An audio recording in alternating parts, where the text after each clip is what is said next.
O desejado de todas as nações. Capítulo 35. Cala-te, aquieta-te. Este capítulo se baseia em Mateus capítulo 8, versos 23 a 24, Marcos capítulo 4, versos 35 a 41, capítulo 5, versos 1 a 20 e Lucas capítulo 8, versos 22 a 39. Fora um dia farto de acontecimentos na vida de Jesus. Junto ao mar da Galileia, propusera suas primeiras parábolas por meio de ilustrações familiares, expondo novamente ao povo a natureza de seu reino e a maneira por que devia ser estabelecido. Comparara ele sua obra à do semeador, o desenvolvimento de seu reino à semente da mostarda e ao efeito do fermento na medida de farinha. A grande separação final dos justos e os ímpios descrevera-a nas parábolas do trigo e do joio e da rede de pescar. A inexcedível preciosidade das verdades que ensinava tinha sido ilustrada pelo tesouro escondido e a pérola de grande preço, ao passo que, na parábola do pai de família, ensinara aos discípulos a maneira de trabalhar como representantes seus. Todo dia estivera ele ensinando e curando, e ao baixar a tarde, ainda as multidões se achavam aglomeradas ao seu redor. Ajudara dia a dia a essas massas, mal se detendo para tomar alimento ou ter algum repouso. A crítica perversa e as calúnias com que os fariseus constantemente o perseguiam tornava-lhe o trabalho muito mais árduo e fatigante, e agora, o fim do dia, o encontrava tão extenuado que decidiu buscar refúgio em algum lugar solitário do outro lado do lago. A costa oriental de Genezaré não era desabitada, pois havia aldeias aqui e ali à margem do lago. Era, no entanto, uma desolada região em confronto com a parte ocidental. A população aí era mais de pagãos que de judeus e tinha pouca comunicação com a Galileia. Oferecia assim o retiro que ele buscava e, convidando os discípulos, para lá se dirigiu. Tendo despedido a multidão, tomaram-no eles no barco, mesmo assim como estava, e afastaram-se rapidamente. Não haviam, porém, de partir sós. Havia outros barquinhos de pesca ali por perto, na praia, os quais se encheram em breve de gente que seguiu a Jesus, ansiosa de vê-lo e ouvi-lo ainda. O Salvador desafogou-se, enfim, do aperto da multidão e, vencido pela fadiga e a fome, deitou-se na popa do barco, adormecendo em seguida. A tarde fora calma e aprazível, e espalhava-se por todo o lago a tranquilidade. De súbito, porém, sombrias nuvens cobriram o céu, o vento soprou rijo das gargantas das montanhas sobre a costa oriental, rebentando sobre o lago violenta tempestade. Pusera-se o sol, e a escuridão da noite baixou por sobre o tormentoso mar. As ondas, furiosamente açoitadas pelos ululantes ventos, sacudiam com violência o barco dos discípulos, ameaçando submergi-lo. Aqueles intrépidos pescadores haviam passado a vida no lago e guiado a salvo a embarcação em meio de muita tormenta. Agora, porém, sua resistência e habilidade nada valiam. Achavam-se impotentes nas garras da tempestade e sentiram desampará-los a esperança ao ver o barco a inundar-se. Absorvidos nos esforços de se salvar, haviam esquecido a presença de Jesus ali no barco.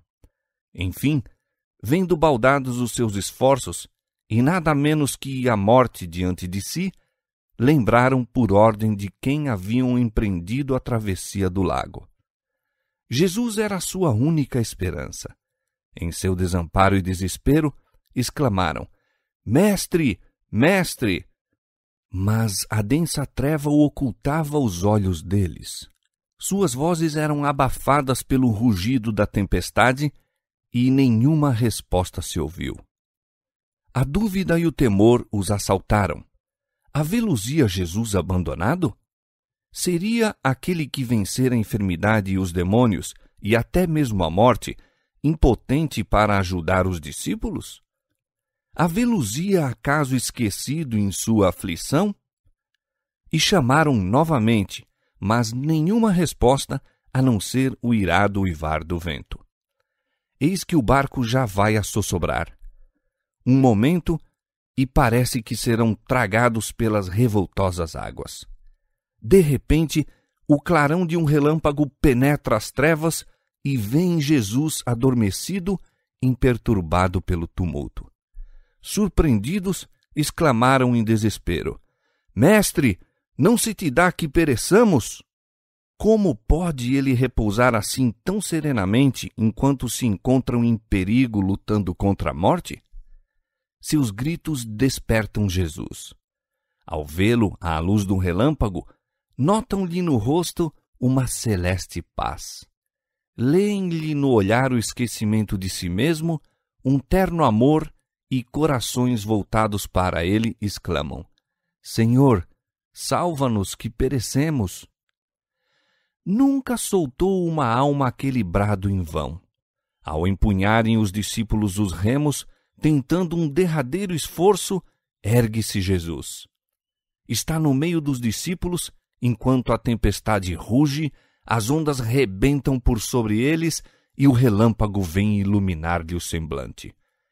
Ergue a mão, tantas vezes ocupada em atos de misericórdia, e diz ao irado mar: Cala-te, aquieta-te, cessa a tormenta. As ondas entram em repouso, as nuvens dispersaram-se e fugem as estrelas. O barco descansa sobre o mar sereno. Volvendo-se então para os discípulos, Jesus pergunta magoado: Por que sois tão tímidos? Ainda não tendes fé? Os discípulos emudeceram. Nem mesmo Pedro tentou exprimir o assombro que lhe enchia o coração. Os barcos que partiram em seguimento de Jesus achavam-se no mesmo perigo que o dos discípulos. Terror e desespero apoderaram-se dos tripulantes. A ordem de Jesus, porém, trouxera quietação à cena de tumulto. A fúria da tempestade levara os barcos à mais próxima vizinhança e todos os que havia a bordo testemunharam o milagre. Na paz que se seguiu, foi esquecido o temor. O povo segredava entre si: Que homem é este que até os ventos e o mar lhe obedecem? Quando Jesus foi despertado para enfrentar a tempestade, estava em perfeita paz. Nenhum indício de temor na fisionomia ou olhar, pois receio algum havia em seu coração. Contudo, não era na posse da força onipotente que ele descansava. Não era como o Senhor da terra, do mar e do céu, que repousava em sossego.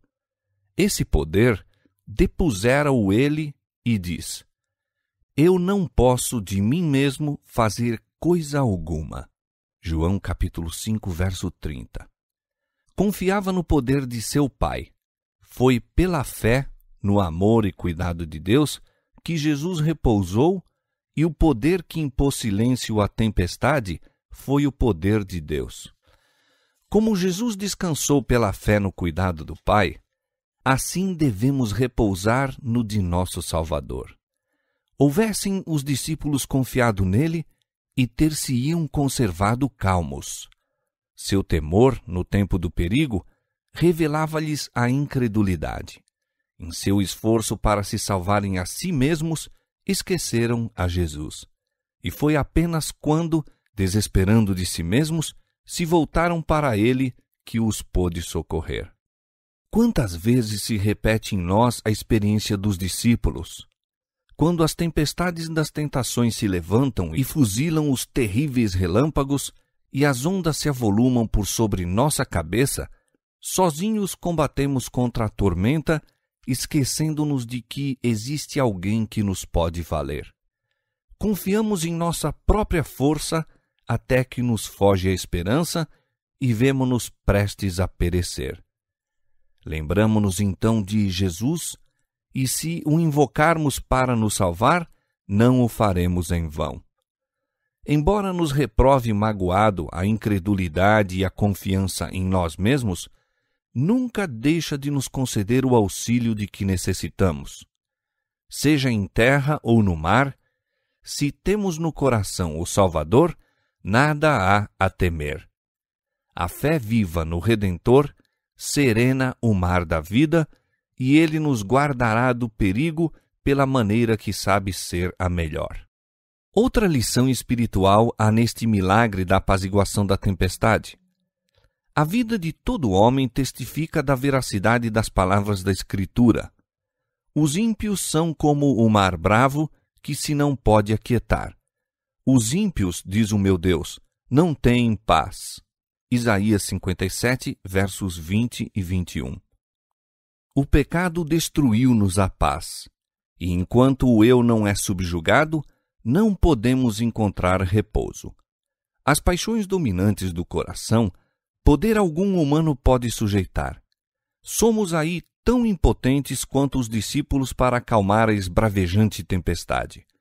Mas aquele que mandou aquietarem-se as ondas da Galileia, proferiu para cada alma a palavra de paz.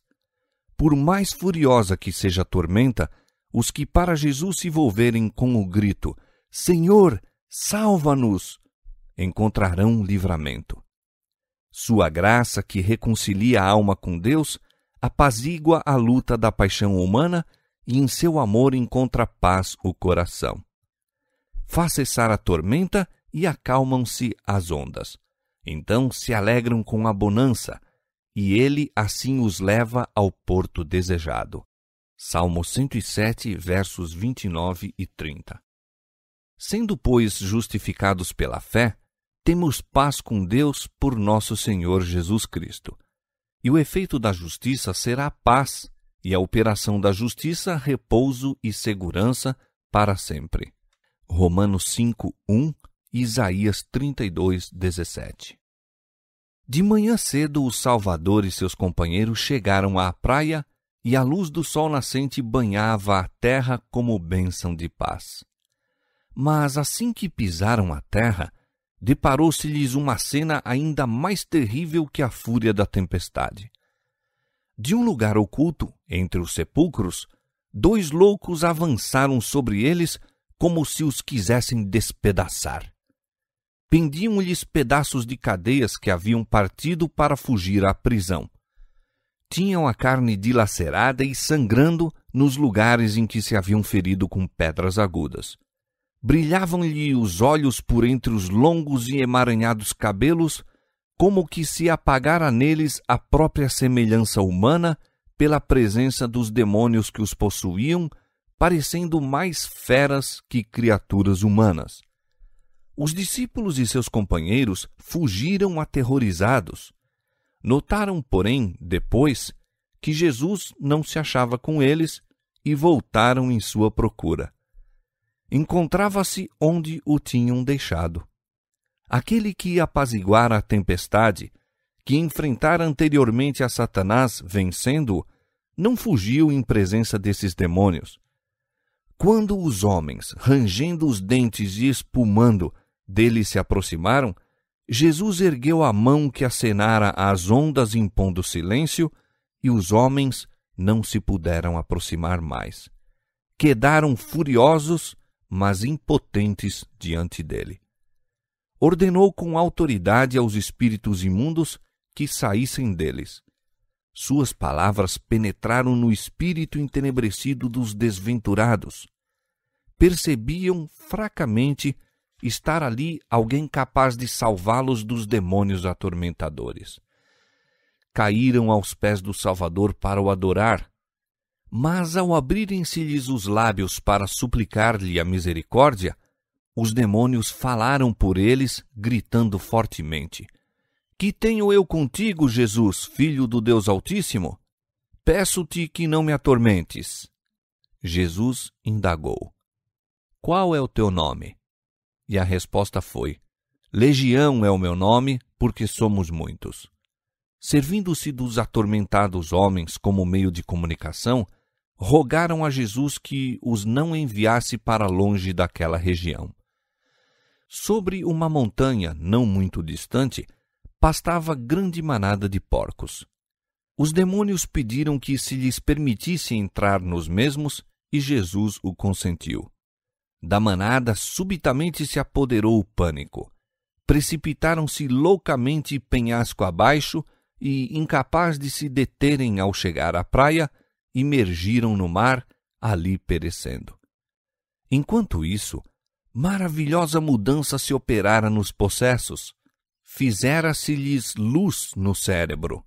Brilharam-lhes os olhos de inteligência. A fisionomia, por tanto tempo mudada à semelhança de Satanás, tornara-se repentinamente branda, tranquilas as ensanguentadas mãos, e louvaram alegremente a Deus por sua libertação. Dos penhascos, os guardadores dos porcos tudo presenciaram e correram a contá-lo aos patrões e a todo o povo. Surpreendida e atemorizada, afluía toda a população ao encontro de Jesus. Os 2 possessos haviam sido o terror da região. Ninguém se sentia seguro ao passar por onde estavam, pois avançavam em cima de todo viajante com fúria de demônios. Agora, esses homens achavam-se vestidos e em perfeito juízo, sentados juntos de Jesus, ouvindo-lhe as palavras e glorificando o nome daquele que os curara. Mas o povo que testemunhou essa admirável cena não se regozijou. A perda dos porcos afigurava-se-lhes maior importância que a libertação desses cativos de Satanás. Fora por misericórdia para com os donos desses animais que Jesus permitira lhes sobreviesse o prejuízo. Achavam-se absorvidos em coisas terrestres e não se importavam com os grandes interesses da vida espiritual. Cristo desejava quebrar o encanto da indiferença egoísta a fim de lhe poderem aceitar a graça. Mas o desgosto e a indignação pela perda temporal cegou-os à misericórdia do Salvador. A manifestação do poder sobrenatural despertou as superstições do povo, excitando-lhes os temores. Novas calamidades seguir-se-iam se conservassem entre si esse estranho. Suspeitaram de ruína econômica e decidiram livrar-se de sua presença. Os que atravessaram o lago com Jesus contaram tudo quanto sucedera na noite anterior, seu perigo na tempestade e de como o vento e o mar se haviam aquietado. Suas palavras, porém, não produziram efeito. Aterrorizado, o povo aglomerava-se em volta de Jesus, pedindo-lhe que se afastasse deles, e acedeu, tomando imediatamente o barco para a outra margem. O povo de Gergesa tinha diante de si o vivo testemunho do poder e misericórdia de Cristo. Viam os homens a quem fora restituída a razão, mas atemorizavam-se tanto com o risco para seus interesses terrestres, que aquele que vencera perante seus olhos o príncipe das trevas foi tratado como intruso e o dom do céu despedido de suas portas. Não temos a oportunidade de nos desviar da pessoa de Cristo, como aconteceu aos gergesenos. Há, porém, ainda muitos que lhe recusam obedecer à palavra, por isso que a obediência representaria o sacrifício de algum interesse mundano. Para que sua presença não ocasione perda pecuniária, rejeitam-lhe muitos a graça e afugentam de si o seu espírito. Muito diverso, todavia, foi o sentimento dos restabelecidos endemoniados. Desejavam a companhia de seu libertador. Em sua presença, sentiam-se seguros contra os demônios que lhes haviam atormentado a existência e arruinado a varonilidade. Quando Jesus ia para tomar o barco, mantiveram-se bem perto dele, ajoelharam-se-lhe aos pés e rogaram que os deixasse estar sempre ao seu lado, para que sempre o pudessem ouvir. Mas Jesus lhes mandou que fossem para casa e contassem quão grandes coisas o Senhor fizera por eles. Ali estava para eles uma obra a realizar, ir para um lar pagão e contar as bênçãos que haviam recebido de Jesus. Foi-lhes duro separar-se do Salvador. Grandes dificuldades os rodeariam, por certo, no convívio com seus patrícios pagãos, e seu longo isolamento da sociedade parecia torná-los inaptos para a obra que ele lhes indicara. Mas assim que Jesus lhes apontou o dever, prontificaram-se a cumpri-lo. Não somente à sua casa e aos vizinhos falaram acerca de Jesus, mas foram através de Decápolis, declarando por toda a parte seu poder de salvar e descrevendo como os libertara dos demônios. Assim fazendo, era maior a bênção que recebiam do que se, para seu próprio benefício, apenas houvessem permanecido em sua presença. É em trabalhar para difundir as boas novas de salvação que somos levados para perto do Salvador. Os 2 possessos curados foram os primeiros missionários enviados por Cristo a pregar o Evangelho na região de Decápolis. Só por poucos momentos tinham esses homens tido o privilégio de escutar os ensinos de Cristo. Nenhum dos sermões de seus lábios lhes caíra jamais ao ouvido.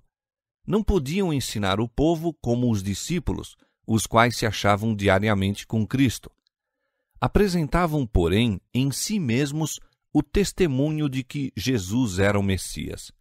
Podiam dizer o que sabiam, o que eles próprios tinham visto e ouvido e experimentado do poder de Cristo. É o que a todo aquele cujo coração foi tocado pela graça de Deus é dado fazer. João, o discípulo amado, escreveu: O que era desde o princípio, o que ouvimos, o que vimos com os nossos olhos, o que temos contemplado e as nossas mãos tocaram da palavra da vida, o que vimos e ouvimos, isso vos anunciamos. 1 João capítulo 1, versos 1 a 3. Como testemunhas de Cristo, cumpre-nos dizer o que sabemos, o que nós mesmos temos visto e ouvido e sentido. Se estivemos a seguir a Jesus passo a passo, havemos de ter qualquer coisa bem positiva a contar acerca da maneira por que nos tem conduzido. Podemos dizer como lhe temos provado as promessas e as achado fiéis. Podemos dar testemunho do que temos conhecido da graça de Cristo. É esse o testemunho que nosso Senhor pede de nós e por falta do qual está o mundo a perecer. Embora o povo de Gergesa não houvesse recebido a Jesus, ele não os abandonou às trevas que tinham preferido. Quando lhes pediram que se afastasse deles, não lhe tinham ouvido a palavra. Ignoravam o que estavam rejeitando. Portanto, ele lhes tornou a enviar a luz e por intermédio daqueles a quem não recusariam ouvir. Ocasionando a destruição dos porcos, era desígnio de Satanás desviar o povo do Salvador e impedir a pregação do Evangelho naquela região. Esse próprio acontecimento, no entanto, despertou todo o país como nenhuma outra coisa o poderia ter feito, atraindo atenção para Cristo. Embora o próprio Salvador partisse, permaneceram os homens curados como testemunhas de seu poder. Os que haviam sido instrumentos do príncipe das trevas tornaram-se condutos de luz, mensageiros do Filho de Deus. Os homens maravilhavam-se ao ouvir as assombrosas novas. Abriu-se naquela região uma porta ao Evangelho. Quando Jesus voltou a Decápolis, o povo aglomerou-se ao seu redor e durante 3 dias, não somente os habitantes de uma cidade, mas milhares de toda a região circunvizinha escutaram a mensagem da salvação. O próprio poder dos demônios está sob o domínio de nosso Salvador e a operação do mal é sujeitada para o bem. O encontro com os endemoniados de Gergesa foi uma lição para os discípulos. Mostrou as profundezas de degradação a que Satanás está procurando arrastar toda a raça humana e a missão de Cristo de libertar os homens de seu poder. Aqueles míseros seres, habitando entre os sepulcros, possuídos de demônios, escravizados a desenfreadas paixões e repugnantes concupiscências representam o que se tornaria a humanidade se fosse abandonada à jurisdição de Satanás. A influência de Satanás é constantemente exercida sobre os homens para perturbar os sentidos, dominar a mente para o mal, incitar à violência e ao crime. Enfraquece o corpo, obscurece o intelecto e corrompe a alma. Sempre que os homens rejeitam o convite do Salvador, estão se entregando a Satanás. Em todos os estados da vida, no lar, nos negócios e mesmo na igreja, há multidões fazendo assim hoje em dia. É por isso que a violência e o crime se têm alastrado na terra e a treva moral, como um sudário, envolve a habitação dos homens. Por meio de suas especiosas tentações, o maligno conduz os homens a males cada vez piores, até que o resultado seja a depravação e a ruína. A única salvaguarda contra seu poder encontra-se na presença de Jesus. Em face dos homens e dos anjos, foi Satanás revelado como inimigo e destruidor da humanidade. Cristo como seu amigo e libertador. Seu espírito desenvolverá no homem tudo quanto enobreça o caráter e dignifique a natureza. Ele edificará o homem para a glória de Deus, tanto no corpo como na alma e no espírito.